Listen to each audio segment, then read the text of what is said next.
반갑습니다. 딱 나와 메가스터디 최적입니다. 6월 모의평가 치르느라 우리 적자들, 제자들 참 고생이 많았습니다.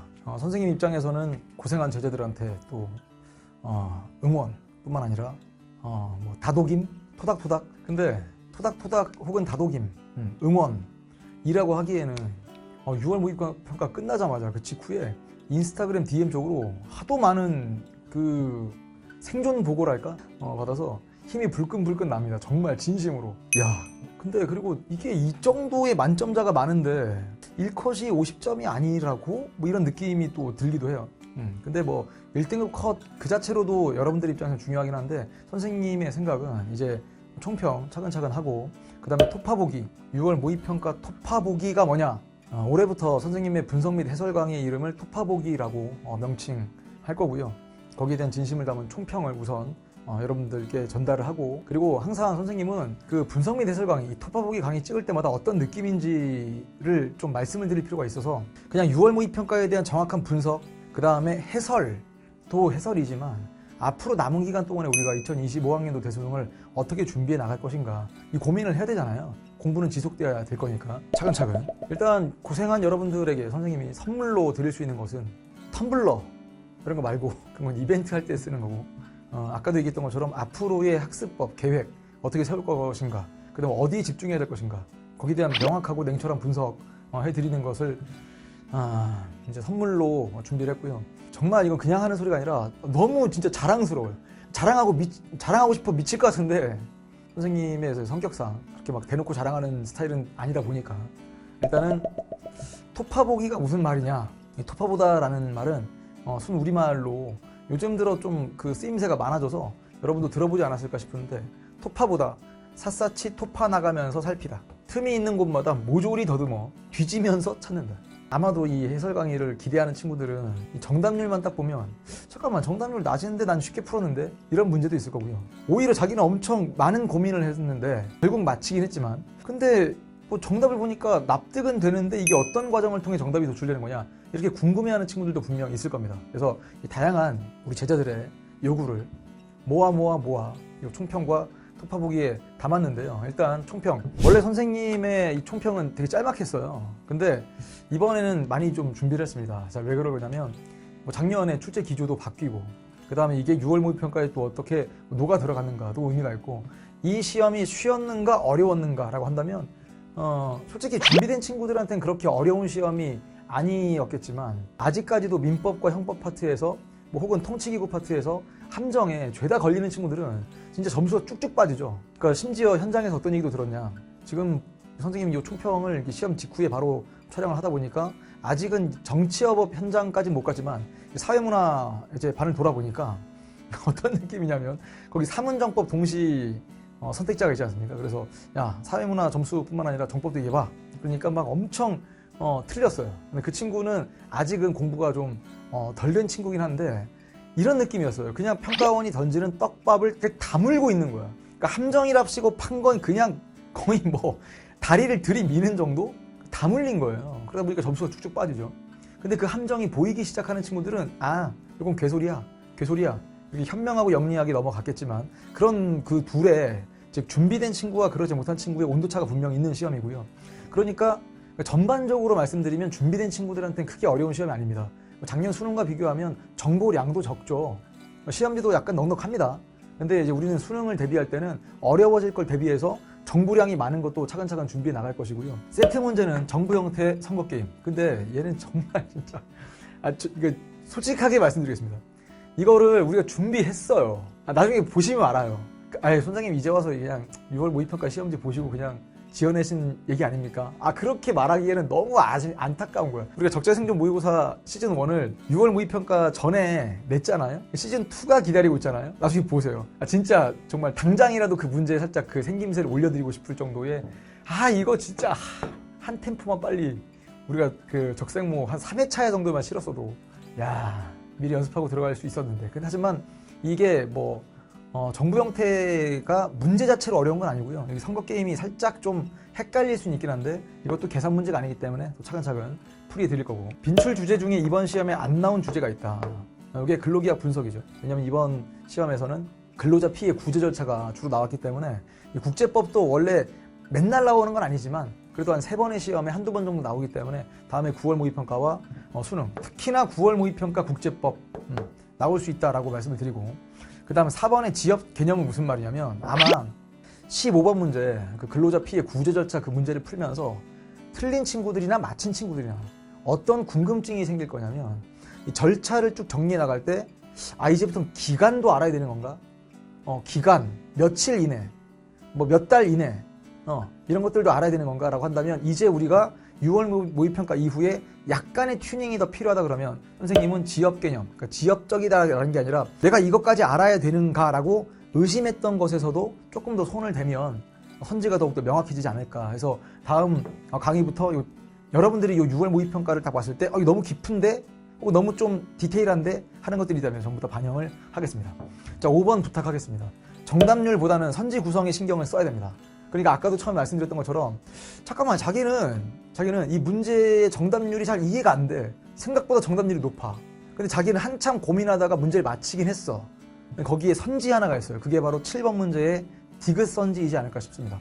그래서 선생님이 인스타 쪽으로도 질문을 받고 그 다음 우리 질답 게시판에 쭉 6월 모의평가 이후에 흐름을 보니까 정법 관련해서 질문하는 게 딱 2개 정도 선지가 있더라고요.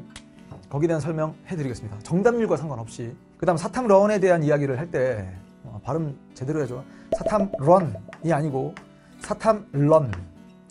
지금 정치여법에 대해서도 이 정법런 하는 친구들이 꽤 많이 보이고, 그다음 6월 모의평가 이후에 상담 신청이 그렇게 많이 늘었다라는 거죠. 그래서 이거는 우리 조교들이 거기에 대해서 진짜 아주 기가 막혀. 우리 조교들은 우리 연구실의 이해관계를 넘어서서 생각해보세요. 한 친구가 만약에 저 정법 할까요? 라고 하면 아싸 이 친구를 이렇게 잘 설득해가지고 강의 듣게 만들면 좋지 않을까. 그런 거랑 아무런 상관없이 그 질문한 친구의 현재 상황과 목표와 그걸 전반적으로 보면서 막 강의가 필요하더라면 어떤 강의가 필요한지 혹은 선택을 추천할 것인지 말 것인지를 상담을 해드리거든요. 그래서 선생님은 솔직히 말해서 상담을 막 신청해라 이런 얘기를 하는 게 아니라 만약에 상담을 신청했다가 거기에 대한 우리 조교들의 조언을 딱 보고 확신이 섰다면 그때부터는 버닝 브릿지 하셔야 됩니다. 이 버닝 브릿지가 뭐죠? 건너왔으면 건너왔던 다리를 불태워버리셔야 돼요. 다신 돌아갈 수 없다고 생각하셔야 됩니다. 이제 건너왔으면 그 건너온 건 마지막이라고 생각하시고 절대 다시 돌아가지 않는다. 그래서 만약에 혹여라도 그 뒤에 가서 예를 들면 뭐 7월 달도 학력평가가 있고 그 다음에 여러 시험들이 있지 않습니까? 우리 연구실에서 내는 적자생존 모의고사도 있는데 그걸 풀어가면서 당장 성과가 안 나온다 하더라도 절대 흔들리지 마시고 수능까지 쭉 달릴 친구들만 정법을 선택하시면 좋겠습니다. 그리고 이미 그렇게 선택한 친구들이 많기 때문에 선생님은 이 6월 모의평가 끝났다고 해서 흔들릴 거라고 생각하지 않고요. 전혀 오히려 확신을 많이 받지 않았을까 싶습니다. 등급컷 예상이니까 한번 보시고. 근데 아무리 생각해도 이게 48점도 납득이 되긴 하거든요. 6월 모의평가 전에 한 바퀴를 온전히 돌지 못한 친구들이 있기 때문에 48점이 납득되긴 하는데 선생님의 과거 경험에 비추어 보면 여러분 기억할지 모르겠지만 2022학년도 대수능에 1컷이 50점이었어요. 근데 그 당시에 실제로 1컷이 50이 될 것 같다라고 느꼈던 건 아마 기관들로 봐도 좀 옛날 얘기긴 하지만 그때 왜 선생님이 진짜 1컷이 50점일 거라는 느낌을 받았냐면 너무 만점자의 그 감사 인사를 많이 받았었어요. 그 당시에. 근데 이번도 약간 그런 느낌이 들거든요. 그래서 여기는 48점이 어떤지 나중에 좀 지켜보는 거고요.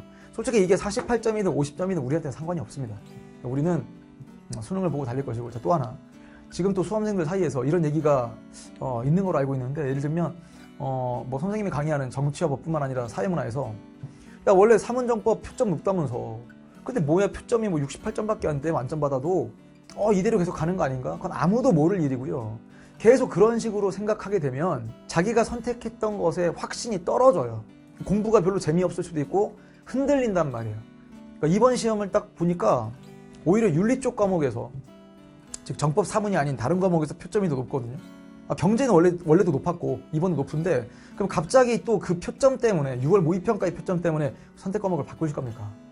아니라고 한다면 여러분이 아니요? 라고 한다면 이제 그냥 그런 말도 쓰지 마시길 바랍니다. 계속 자기한테 확신을 주시길 바랍니다. 난 정법 선택 잘했어. 반드시 만점 성적을 낼 것이다. 단원별 출제 비중은 442, 442. 그래서 원래는 443, 432 이 정도인데 원래는이라고 하는 건 무슨 말이냐면 원래 6월 모의평가는 이란 뜻입니다. 근데 이번에 442로써. 근데 요게 수능에 계속 이렇게 출제를 하기 때문에 요 연습대로 하는 게 중요하겠다. 그래서 앞으로 선생님 연구실에서 발견하는 적자생존 모의고사도 대체로 이 포메이션을 맞추겠습니다. 정답률 낮은 문제 보세요. 1위 10번입니다. 그 다음 2등, 3등, 4등 아니죠. 그냥 공동 2등이라고 하면. 솔직히 뭐 5등까지 쭉 가도 큰 차이가 없어요. 그냥 정답률 50%대 문제가 5개인데 선겁게임 가장 많이 틀렸고요. 그리고 아니 질문을 선생님 왜 이번 시험 선거게임이 20번이 아니고 10번이에요? 라고 질문하시면 선생님은 답할 길이 없어요. 그럼 평가원이 문제를 내는 것이고요. 아니 20번에 와 있을 수도 있고 그전에도 20번 아니었던 때가 있습니다. 근데 우리는 항상 그냥 생각할 때 선거 문제를 어차피 맨 마지막에 풀 거니까. 근데 이번에 세트 문제로 나왔기 때문에 아마 풀고 넘어간 친구들도 있었겠지만 혹은 그냥 그 세트 문제 2문제 9번과 10번을 마지막에 푼 친구도 있었겠지만 세트 문제라서 더더욱이 마지막 페이지에 실지 못했다라는 느낌인데요. 그 문항 번호는 전혀 중요하지 않습니다.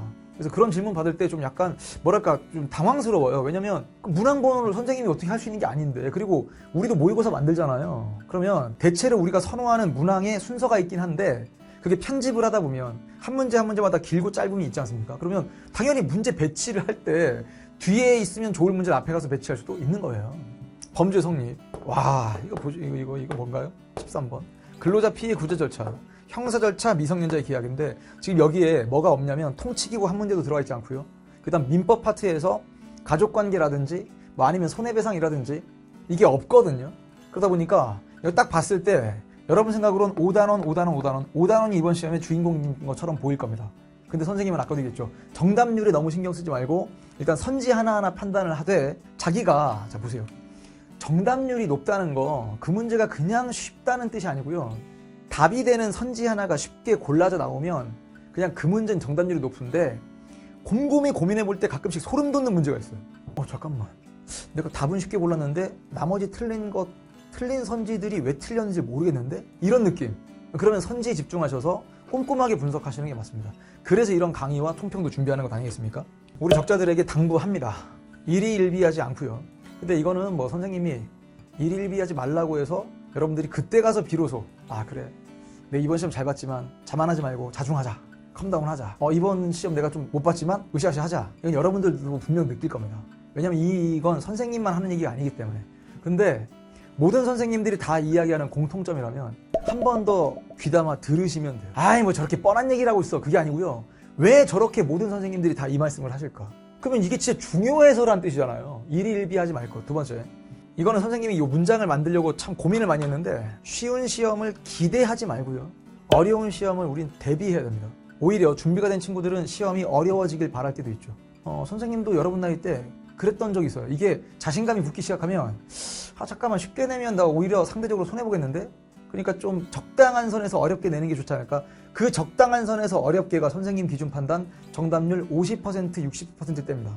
2명 중에 1명이 틀리거나 3명 중에 1명이 틀리도록 하는 거. 그러니까 만약에 정답률이 8, 90%다. 대체로 맞고 정답률이 진짜 20, 30%로 떨어지면 공부가 된 친구들도 틀릴 수 있어요. 근데 5, 60%대 정답률이 쭉 포진하고 있으면 아까 봤잖아요. 50%대만 딱 5문제가 나오니까 거기서 분명 변별하게 될 겁니다. 이 정도의 무게감은 수능까지 유지가 될 건데, 근데 가면 갈수록 우리 제자들도 공부를 열심히 할 테니까 평가원도 그걸 감안을 해서 이 난도를 유지하는 게 아니라 어렵게 내는데도 우리 제자들이 잘 맞히겠죠. 여러분들이 느꼈을 때 처음에 이제 9월달 딱 갔을 때도 느낌은 6월달보다 어려운데 라고 하면서도 수월하게 풀 수 있지 않을까라고 기대해 봅니다. 3번 정말 강조하고 싶은데 이건 선생님의 강의 방침? 조금 거창하게 포장하면 강의 철학이기도 합니다. 체계적이고 구조적으로 똑같은 내용을 머릿속에 담을 때도 우리는 구조적으로, 그러니까 판서도 최대한 깔끔하게 구조적으로 한 방에 여러분 머릿속에 집어넣기 위해 노력하는 거고요. 스킬러나 FM을 왜 계속 개발할까? 그래야만 여러분들이 흔들림 없이 일관된 방법과 원칙으로 시험 문제를 풀지 않을까. 자, 그 다음 선생님의 수업 시간에 항상 이렇게 하죠. 개념 완성할 때도 뒤에 배울 개념인데 미리 끌어다 쓰거나 앞에서 배웠던 내용은 뒤에 가면 또 한번 상기해드리죠. 이런 작업들을 정말 열심히 해주셨으면 좋겠어요. 이거는 여러분들한테 자 유기적으로 공부해 라고 말하는 건 솔직히 이상하죠. 왜냐면 여러분들이 이제부터 내가 유기적으로 공부해야지 라기보다는 앞으로 선생님이 강의에서 계속 그렇게 다뤄드리겠다는 얘기입니다. 그렇게 해야만 지금 단원을 넘어서서 예를 들면 이런 거잖아요. 범죄 성립도 물어보다가 소년 사건에 관련된 것도 한번 물어볼 수 있는 거고, 아니면 더 나가서 형사 절차 이야기를 하다가 또 뭐 죄형 법정주의 물어볼 수도 있는 것이며, 아니면 손해배상 이야기 하다가도 뭐 다른 주제들과 그러니까 당연히 묶어서 설명할 수 있습니다. 손해배상이랑 범죄를 같이 낼 수도 있는 거고요. 그렇지 않습니까? 그러니까 불법행위와 범죄 같이 내고 손해배상과 형벌 같이 낼 수도 있는 것이고, 또 보니까 미성년자의 계약이랑 또 뭐 근로계약도 묶을 수 있는 건 이미 평가원도 많은 시도를 했기 때문에 계속 유기적인 공부를 해 줄 것. 그러니까 여러분한테 유기적인 공부를 하라는 건 선생님이 앞으로도 강의를 유기적으로 해 나갈 테니까 왜 저래? 이러지만 마시면 됩니다. 왜 저래? 왜 계속 A 개념 설명하면서 B를 갖다 쓰는 거야? 부담스럽게 이렇게 생각하지 않으셨으면 좋겠어요. 독해 연습 하셔야 됩니다. 여러분, 이 독해 연습은 글의 맛이거든요. 글의 맛. 한 번 읽었을 때 느끼는 맛이랑 두세 번 읽었을 때 느끼는 맛은 완전 달라요. 좀 더 여러분의 독해력이 익었을 때 그 글을 읽을 때는 행간의 의미도 보일 것이고 출제한 사람의 의도도 보일 것이고, 그 연습은 적생모를 통해서 계속 독해량을 늘려 드릴 테니까. 그리고 선생님이 그 당시에 이제 문제를 해설할 때 여러분도 저렇게도 볼 수 있는 거구나 잘 받아들이셨으면 좋겠고요. 기선제압 전에 올해 여름을 태양보다 더 뜨거운 열정으로 이겨내야 될 텐데, 기선제압 많이들 알 겁니다. 기출선제를 문제로 압축했다. 그러니까 한 문제에 딸려있는 선지가 상당히 많습니다. 근데 이번에 우리가 모형도 좀 더 많이 개발해 볼까 하거든요. 그러니까 그때 당황하지 마시고, 그 전에 시간이 좀 있잖아요.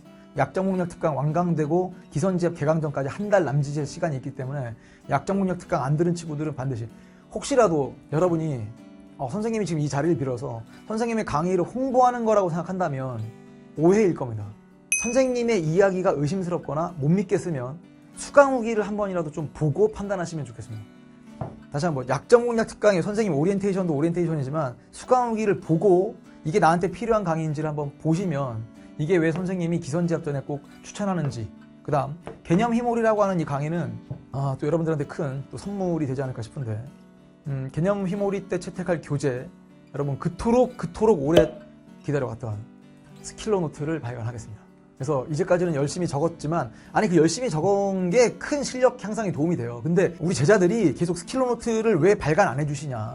받아 적으라고 하는 것도 어떤 취지고 의도인지 알겠지만 좀 그래도 깔끔하게 나와 있는 그 스킬러 노트를 가지고 계속 반복해서 보고 싶다. 선생님, 저는 제 글씨를 제가 못 알아보겠어요.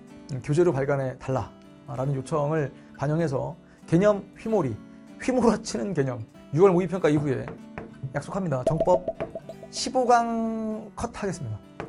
아니, 코어 강의도 30강 컷도 기적이었는데 지금 15강 컷 한다고요? 네, 15강 컷 하면서 심지어는 문제도 소개를 해드리겠습니다. 그래서 이렇게 하면 이렇게 풀 수 있다는 걸 보여드리겠습니다. 그러니까 이렇게 생각하시면 돼요. 중요한 시험이 있었잖아요. 이번에 치렀던 6월 모의평가, 뭐 작년 수능, 뭐 그 전년도 수능도 있는데, 그런 우리가 주목해야 될 정말 무게감 있는 시험이 우리가 배웠던 개념과 스킬러와 FM으로 정말 풀리는지를 아주 빠른 속도로 휘몰아치는 개념에 따라서 한번 정리할 건데, 이 강의는요, 한 번 공부했던 친구들에게 더 큰 효과를 발휘하지 않을까. 그러니까 진짜 완전 생 노베이스인데 15강이라는 것에 귀가 솔깃. 진짜 15강? 그 친구가 이걸 따라오긴 좀 쉽지 않을 것이고요. 그리고 적자생존 모의고사는 철마다 약속된 그 호흡에 따라서 발간할 거니까, 이 적생모도 꼭 사라 이런 뜻이 아니고, 적생모의 해설, 그러니까 산다면 적생모 해설을 통해서 선생님의 출제 의도라든지 문항 구성들을 좀 함께 공유했으면 좋겠어요. 그래야만 여러분들이 진짜 빡빡빡 성장한단 말이에요. 틀리거나 애매했던 문제는 과감하게 직접 해설을 써보기를 당부합니다. 그러면서 여러분들이 진짜 성장한다는 느낌이 들지 않을까. 그래서 결국 선생님은 남은 기간 동안에 디테일리스트가 될 겁니다. 이게 우리의 6월 모의평가 이후 목표입니다. 그럼 우리 제자들은 테크니션이 되시길 바랍니다. 테크니션이 뭐지? 테크니션은 기술자입니다. 그러니까 기술을 갖고 있는 사람이 있는데, 선생님은 이제 우리 제자들이 이렇게 됐으면 좋겠어요. 시험 기술자가 됐으면 좋겠어요. 우린 지금 여기에 학문하자가 모인 게 아닙니다. 여러분, 법학이라는 학문이 궁금하십니까? 선생님도 법대를 나왔지만 여러분들한테 선생님이 야, 내가 전공자니까 어쩌고저쩌고 해가면서 야 이게 교육과정을 넘어서지만 말이야, 이 전공자로서 얘기를 들을까 봐 들어봐, 이런 얘기를 해본 적이 없어요. 선생님이 전공자라는 건 그냥 선생님이 전공했기 때문에 거기에 대한 전문성이 있다는 걸 말씀드릴 때나 쓰는 거지, 그냥 선생님이 공부를 했고 이게 훨씬 더 이제 깊이 있는 걸 내가 안답시고 여러분들한테 그거를 썰로 푸는 건 선생님의 목표도 아닐 뿐더러 스타일도 아닙니다. 그러니까 교육과정에 맞게 여러분들을 진짜 문제를 풀어서 맞힐 수 있는 그런 기술자가 되도록 만드는 게 선생님의 목표라면, 갈수록 선생님은 쪼잔해질 거예요. 쪼장친다는 게 무슨 말이냐. 여러분 디테일리스트란 말이 그렇게 좋게 쓰이는 말이 아니래요. 찾아보니까 그냥 사소한 것에도 계속 관심을 두고 신경을 쓰는 사람이라고 하더라고요. 뭐 아무렴 어떻겠습니까? 선생님이 그런 사람이 되고 그런 사람의 분석을 더한 강의를 혹은 교재를 여러분들이 본다면 여러분들은 반드시 적자생존할 수 있을 거라 믿습니다. 자, 이렇게 토파보기의 총평을 마무리하는데 아마 선생님이 이제까지 우리 메가스터디에 와서 혹은 그 전에 있는 사이트에서도 전체를 다 따져봤을 때 총평 중에 가장 긴 총평이지 않을까 싶습니다. 근데 왜 총평을 좀 길게 한 거냐면 요즘 우리 제자들이 너무 시간이 부족하다 보니까 이 분석 및 해설 강의를 잘 안 듣거든요. 그냥 자기가 필요한 것만 딱 듣고 넘어갈까봐. 그럼에도 불구하고 그런 친구들한테 선생님이 조언도 당부도 해드릴 겸해서 총평을 좀 길게 준비해봤습니다.